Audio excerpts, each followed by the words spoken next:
need to thank our co-sponsors, from Brazil, China, Japan, Mexico, the Philippines, Singapore, New Zealand, and Thailand, who jointly agreed to us to take this agenda to the international platform.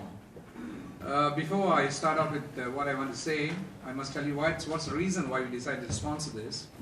First, it is a big problem to us in our own country, and it is also a big problem to the rest in our neighboring countries. And the phenomenon, the nature of the figure. Last year we had about 120,000 cases, with nearly 200 over deaths, and this is by far the largest, the most formidable communicable disease as far as we are concerned. And it puts stress on our system. And while we are at that, we felt that there was not enough dialogue on dengue. There's a lot of dialogue on many other areas. I mean, I don't want to say Zika is a small problem, but the dialogue on Zika, which is caused by the same virus, is a much more serious dialogue than dengue, which infects more people and causes more death compared to any of the other diseases. So we felt there was a need for this international dialogue, and if at all, what we want to achieve through today's session is to initiate that international dialogue. And it was very comforting to listen to the words of the Assistant Director General just now, when he concluded his remarks by saying the WHO will continue its support in taking up this cause of dengue. So with those words, ladies and gentlemen, you will know that dengue today, globally there are 50 to 80 million dengue infections every year, with about 500,000 cases of dengue hemorrhagic fever and at least 12,000 to 25,000 deaths, mainly under children under 15 years of age. Before 1970, only 9 countries had experienced dengue. Now the disease is endemic in more than 100 countries in the world. Even countries like China and Japan, which never had cases last year. A new phenomenon. And the most exasperating thing, we don't have any effective tool. To date, as far as we are concerned, we don't have any effective drugs against dengue. We don't have a vaccine which is accepted to all of us as being practical and usable. And it has been, under the WHO, one of the 17 neglected tropical diseases. And we know there's very little or no global coordinated efforts to implement how to actually control or combat this disease. And in trying to deal with the problem of this disease, we all have got respective responsibilities. In countries, the Ministry of Health has got a major problem in putting out policies, advocacy for community-based vector control, and for social mobilization, for guidance on the allocation of resources, and utilizing the whole of government system in trying to control the problem. On the high level, this requires political commitment so that adequate human and financial resources are made available.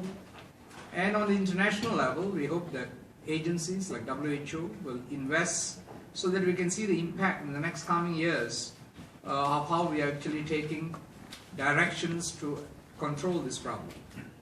In dealing with dengue, of course, we need partnerships and collaborations with other parts of government. As we know, the factors that contribute to the challenges in dengue prevention and control for the past few decades include the dengue serotype shift, which shifts between the 4 types, poor environmental cleanliness, community behavior, and not forgetting climate change, which has contributed to the change in habitat and ease in which the disease is spreading. And of course, urbanization. As we all know, dengue is an urban disease.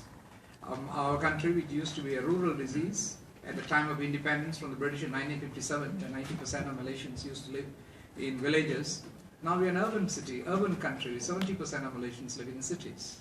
Alongside that comes the problems of urbanization and the diseases associated with it. And to make that worse, of course, is we don't have very effective surveillance systems for dengue and its vector. In many countries, reporting is weak, and this leads to major public health problem within the region. And the worsening epidemiological trends urgently require intensive partnerships and coordinate efforts for the prevention and control of the disease on a regional basis.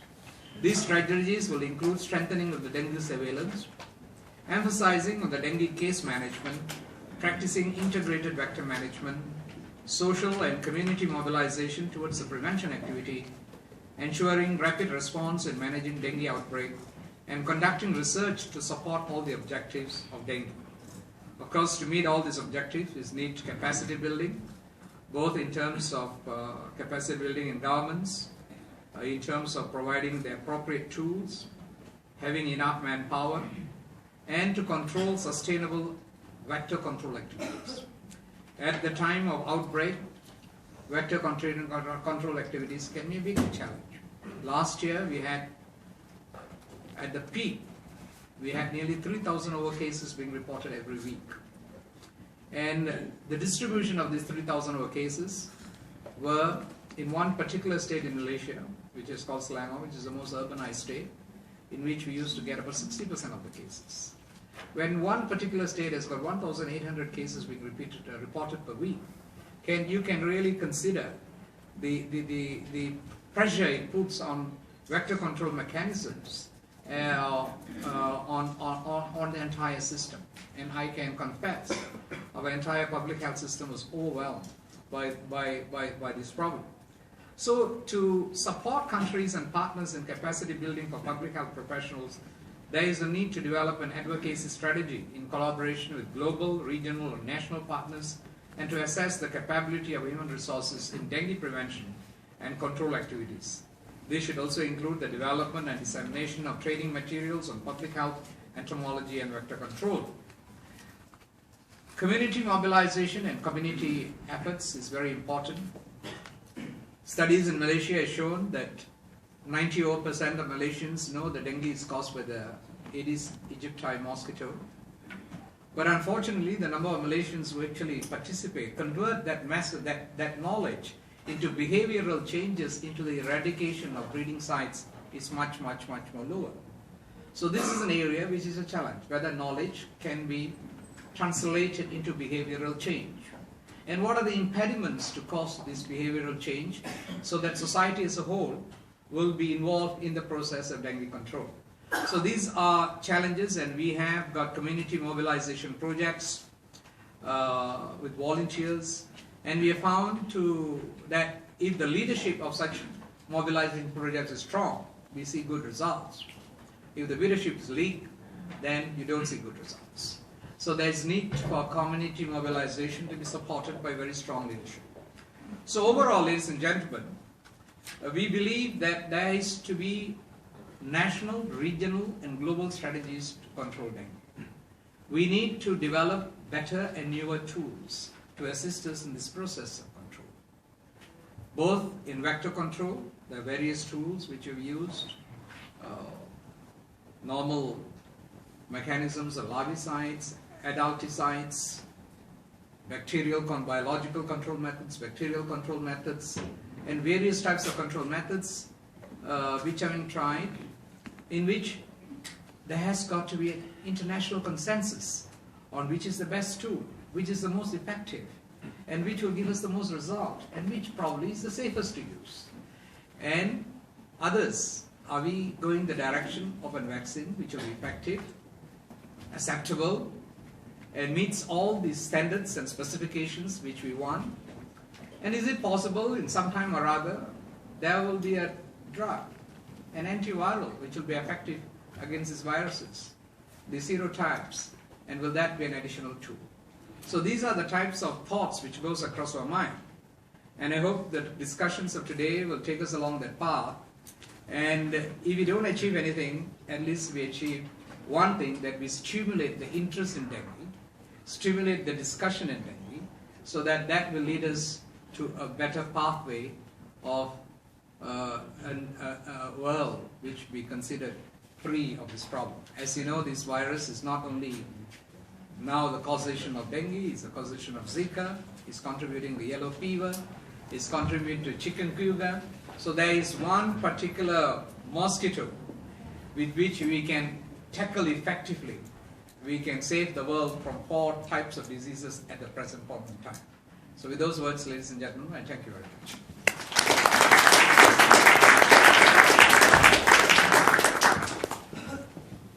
Thank you, Minister Subramaniam. I think that was a very comprehensive analysis of where we stand with dengue and the various tools we have. Before I move to the next speaker, whom I would like to introduce from Singapore, I would like to express also our gratitude to Singapore as one of the 2 countries who are helping us in capacity building by organizing the Asia Pacific Dengue Workshop every 2 years. This is really a great effort, and we always appreciate that. So may I welcome Mr. Gang Kim Yong.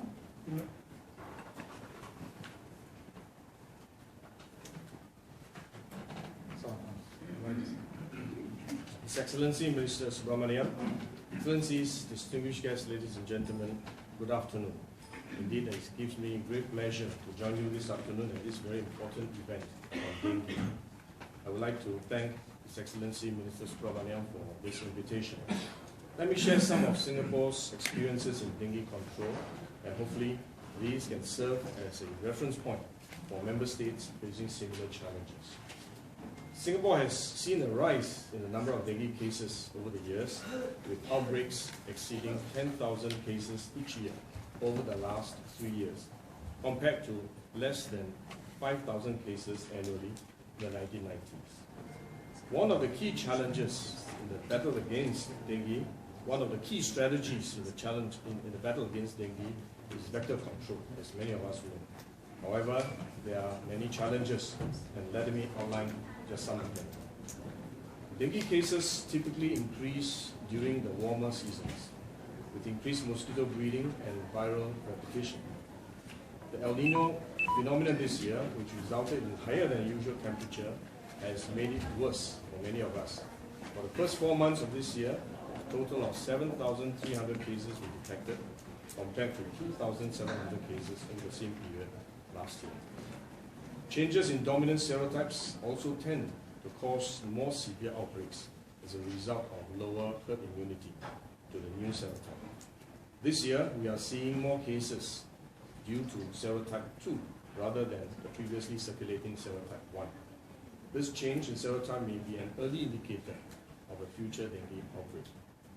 Furthermore, the Aedes aegypti mosquito is also very well adapted to Singapore's urban environment, preferring to breed and feed near human dwellings. It's also a very efficient vector for transmitting dengue. The denser our population, the easier it is for the mosquito to spread the disease. We have, therefore, to adopt a whole-of-society approach in dealing with this disease. This includes surveillance and response, community participation, and adoption of new technologies. Vector control in particular is crucial in preventing the spread of this disease. The Ministry of Health and the National Environment Agency, or NEA, work very closely to implement an evidence-based surveillance and control program in Singapore comprising vectors, virus, and case surveillance, vector control, community outreach and mobilization, and enforcement. Besides conducting intensive checks for mosquito breeding sites based on dengue cases, the NEA also takes a preventive approach to preemptive checks in high-risk areas, even in the absence of dengue cases. This helps to eradicate mosquito breeding habitats and suppress the mosquito population before a cluster is established. To enhance surveillance efforts, NEA has also developed Track surveillance program in dengue clusters and high-risk areas to better guide the focus of our mosquito control efforts. NEA also works extensively with other government agencies and industry players under the framework of the Interagency Dengue Task Force to amplify our vector control efforts across all sectors. As Minister Subramaniam said earlier, community engagement and citizen involvement play a vital role in stemming the source of mosquito breedings. We need everyone to play a part in being vigilant in eliminating breeding habitats at their homes and their backyards. Therefore, NEA also works with other stakeholders and organizations to spread dengue prevention messages to the community. Complementing to the government's efforts are close to 6,000 dengue prevention volunteers who help to educate our residents on the 5-step Mosey Wipeout campaign, which includes simple steps such as inverting pails and plant pot plates and changing water in vases regularly. We also leverage on technology and social media to enhance public communications. For example, the latest situation updates can be found online via a dedicated dengue website which contains public education materials and up-to-date information on current dengue outbreaks. Our approach that combines vector control and coordinated efforts by multiple stakeholders and the community will help us to more effectively manage dengue transmission in Singapore. If we succeed in reducing mosquito population and breeding sites, we are likely to also reduce not just dengue cases, but also the transmission of Zika, yellow fever, and chikungunya, which are spread by the same Aedes mosquitoes. As diseases do not respect national boundaries, every nation has a part to play in supporting capacity building on dengue surveillance, vector control, as well as patient management. And Singapore is glad that we are able to play a part in this area. And I support Mr. Subramaniam's call for greater awareness globally of dengue. On this note, I would like to commend Minister Subramaniam and Malaysia for their efforts in organizing this particular site event and contributing actively to regional collaboration in dengue surveillance.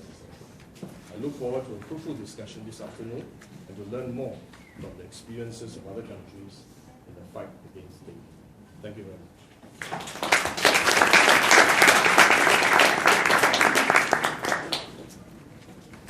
Thank you, Minister. The next topic is mine, basically. I'm Raman Velayudan. I coordinate dengue at the WHO headquarters in the Department of Neglected Tropical Diseases.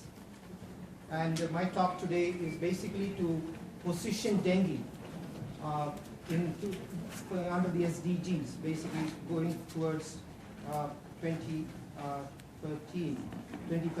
goals.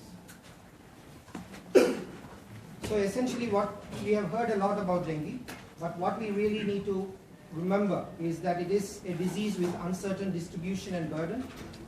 And today the globe is really awakening to dengue, mainly because in many parts of the world, malaria has made rapid strides, and as malaria declines, we begin to note that dengue and other diseases like chikungunya and Zika are on the increase. The impact of environmental change is a significant one, playing a role in the transmission. We have heard a lot about Aedes aegypti already, and this mosquito has silently spread. And today, Aedes aegypti, we can safely say, is there in over 150 countries, spread all over the world, in every continent. The vector control services in general are weak. And to be honest with you, basically the number of countries with an active dengue program are very few. And many of them still treat this as an outbreak disease when we are suffering from endemic dengue for the past 70 years. So there's really a rapid increase of dengue all over the world, and the global distribution is very clear now. We are seeing it's a disease of tropic as well as even temperate region. As you have heard, we had a major outbreak in Europe about 2 years ago in Madeira Island, and actually cases from that single island spread to 17 other European countries. So the dengue map is fast expanding, and this is just to show you the risk of dengue, which is basically covering a good percentage of the globe with a sizable population of nearly 4 billion people at risk of it. From WHO's point of view, there have been several resolutions, several debates over the years.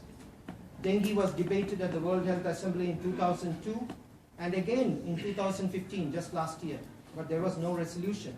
We discussed dengue, we discussed the paper, we have a strategy in place, but we really need concerted action. At a regional committee level, there are several discussions, for example in PAHO in 2001 and 2012, Southeast Asia and the Western Pacific had meetings and resolutions in 2008. Eastern Mediterranean region in 2011. And lastly, the European region touched on dengue and the invasive species of mosquitoes in 2013. We have a global strategy with very clear goals, essentially to reduce the burden of dengue, and with 3 objectives, one of which is to reduce mortality by at least 50% by 2020, reduce morbidity by at least 25% during the same period, and to get a better handle of the burden of the disease. To achieve this, we have identified 5 technical elements, and they are diagnosis and case management, integrated surveillance and outbreak preparedness, sustainable vector control, vaccine implementation, and basic and operational research. And of course, to support all these technical elements, we have 5 enabling factors, which are: we need advocacy and resource mobilization, partnership, coordination, and collaboration. We need effective communication to bring in a behavioral change.